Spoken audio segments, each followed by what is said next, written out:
All right, today is going to be a little bit piggybacking off of yesterday's, but also a bit of wider variety in understanding and kind of application with it. It'll all make sense in a second. But so first off, just to recognize that there's this is not a game of being 100% because I mean who's perfect? I mean like come on. But it's a game of just improvement and getting better and better and recognizing. So if we can just go from being pleased with life 30% of the time to 80% of the time, like that's nice. That's even though there's that 20% that is not, but like that's life. We got to experience the variables, which is kind of what I want to talk on and mention today. So one of the things we talked about vibration and that being a kind of an absolute law of the universe, and then like the cause and effect. Every cause has an effect. Every effect has a cause. And to think about this from us, every moment we are sending something out, we are receiving in. And so what I want to touch on another aspect of truth of the universe is that of relativity. It's essentially that we live in a world of relativity.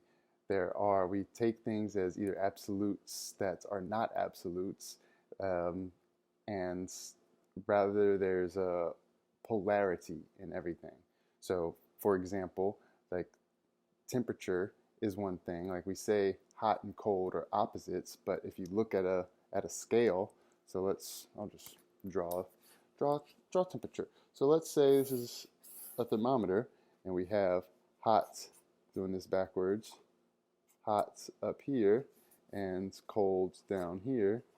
This is weird to draw this backwards, but it's like there's no like, okay, that's where cold ends and hot begins. There's just varying degrees because above this is hotter, below is colder. But then here above this is hotter, and now this is colder. And then so we ever have that going up the scale, there's an infinite number of variables in between.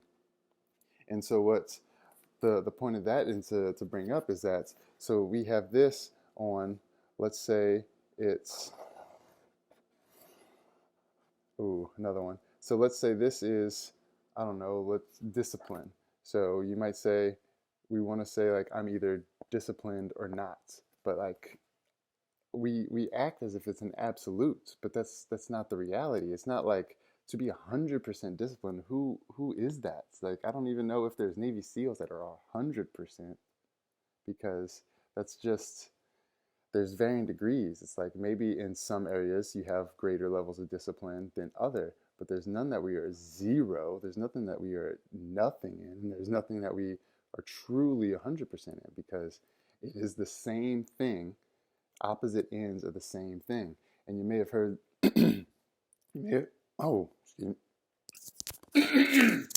Didn't want to do that in the mic. That wouldn't have been too good for you. You may have heard Abraham Hicks say this in any of her videos, like when you pick up one thing, you're picking up both ends of the stick. So it's like in regards to our calmness, so we want to act like, have I achieved this bliss? Have I achieved this level of perfection in my mind? And it's like, well, there's always more. So like imagine this being, we think it's the end, but like there's still more. There's still more, because the only absolute purity that we can even conceive is that of spirit. And who's to say that that's even the pinnacle of all things, because there may be more beyond that we can't yet grasp.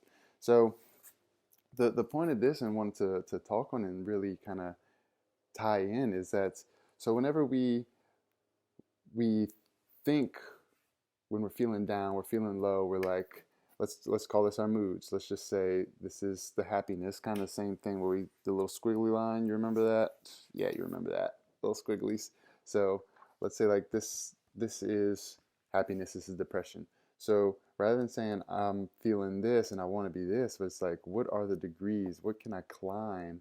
How can I climb this? Because it's not we just want to be, we're at absolute despair and then we want to be like to absolute joy. It's just like, well, what are the degrees of the scale? And this is similar also to the map of consciousness that I sent. And actually, now that I say that, that Abraham Hicks does have their own um, levels. I believe there's 21 or 22 that they call like kind of your levels of vibration. I don't remember the terms they use, but so sometimes we're down. We're not 100% up, and obviously because we're human, we're experiencing the human emotions.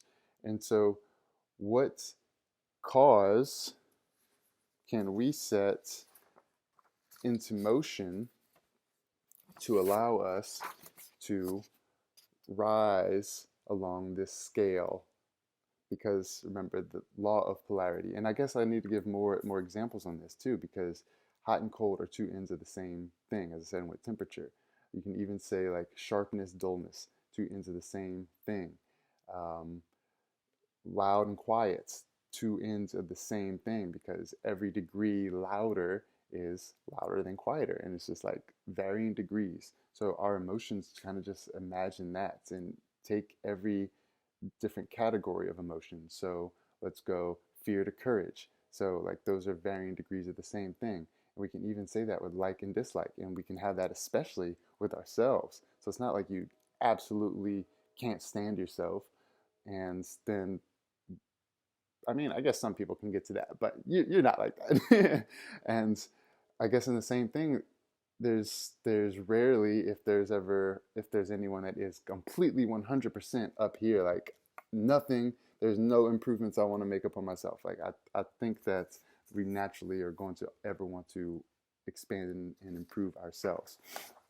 So I guess the kind of what I'm getting back to, because I'm jumping around a little bit, but is to state that we ride on a scale. Where are we on that scale? And we shouldn't, not only in our emotional state, but how we view ourselves in different things. Am I organized or not? But it's like, well, if I was completely unorganized, I guess like absolute zero, I would find my clothes in the refrigerator, and I would find my I don't know, my food under my bed. And it's like, I mean, some people might store some food under the bed, midnight snack, just grab under there, get something right quick. But the exercise to tie into this is, what are the tools that we already have that just allow us to ride that scale? So, for example, if we're feeling low and we're just like, I'm not feeling it today, like we already know that maybe there's a good song that we can listen to, and it's like instantly just bumps you up a little bit. And so we're just going to ride that wave, ride the scale a little bit. So it's not about going from here to here, but it's just like, well, if I can get here, that's better than here. And well, now that I'm here, I guess I can get here. And now that I'm here, why not try for here? And it's like continuing to ride that and to tie that into the cause of law of cause and effect. So that's instantly when you're striving to aim up, it is bringing you up. And then also, what that is doing to the brain, remember the neural pathways, what that is doing is telling the brain, it's like, I am capable of riding the scale and lifting myself up. So what are some things that you know that if you did would help just ride that wave a little bit? Maybe it is a good song. Like for me, I don't know if you know this, It's Your Thing by the Isley Brothers. Ooh, that thing, once that hits, like the first beat, you got some songs that the first beat it hits, it's just ready to rock.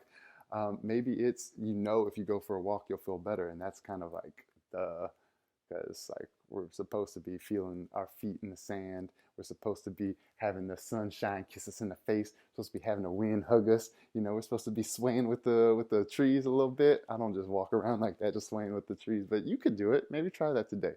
Maybe there's and again, so I'm saying things that actually elevate. So to differentiate from distracting ourselves, because we can get distracted just watching a TV show or scrolling through social media, but that's not elevating us. We want to deliberately elevate our mood. And so yeah, think on some things. What are some things that you know that if you do, you feel better? Have you even like taking a shower? You ever notice how you feel better after taking a shower? There's something cleansing about water that it just helps us just like shake whatever we're carrying. Yeah, it shakes that off of us. And the what else might it be? Maybe when you put on, you just dance, do a little dance. Maybe you're starting to come to get more comfortable in the mirror. Maybe it's just need to hype yourself up in front of a mirror. Maybe it is listening to some type of audio that boosts you up. So what are the tools that allow you to work with this law that recognize where you are to where you want to be? And to tie this in again to meditation, it is that the more we can become aware of what we're doing, the more we grasp it. Because if we are here, this is what we are doing. We are saying, give me some more of that, and you're getting more of that. So we want to continue to practice awareness, and we want to continue to see who we are being in that moment, because that is who we are announcing to the universe, like, this is who I am. And when you say this is who I am to the universe says, all right, let me allow you to be more of that. So that's the exercise, and I hope that makes sense. So what can we do to ride that scale and to recognize that every category of emotion has its own scale? And so where are we on those individual scales? And then how can we take the elevator up? Hope this hits you well. And right now it is sunshiny and beautiful. So maybe that is something you want to do today. Get outside, a little sunshine, because it feels great.